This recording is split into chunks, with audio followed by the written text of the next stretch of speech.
আজকে আমরা দেখব net billing BD ISP billing সফটওয়্যারে কিভাবে রিসেলার ব্যালেন্স অ্যাড করবেন এবং সেই ব্যালেন্স কিভাবে মাইনাস করবেন। প্রথমে আমরা আমাদের এডমিন অ্যাকাউন্টে লগ ইন করে নিব। তারপর আমরা রিসেলার অ্যান্ড ম্যানেজারে ক্লিক করব।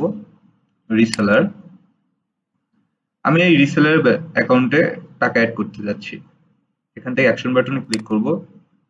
অ্যাড ব্যালেন্স অ্যামাউন্ট, আমি চাচ্ছি 100 টাকা এই রিসেলার ব্যালেন্সে অ্যাড করতে। আপনি এখানে নোট চাইলে কিছু লিখতে পারেন, এটা অপশনাল। সাবমিট করে দিলাম।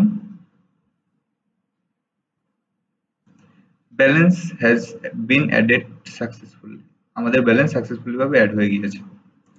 এখন আমি চাচ্ছি এই ব্যালেন্সটা মাইনাস করতে। ব্যালেন্সটা আমি কিভাবে মাইনাস করব? এখান থেকে আমি অ্যাকশন বাটনে যাব, অ্যাড ব্যালেন্স, এখান থেকে আমি একটা মাইনাস অপশন দিব। তারপর আমি যত টাকা ব্যালেন্স মাইনাস করতে চাই তত টাকা এখানে লিখব, তারপর সাবমিট করে দিব।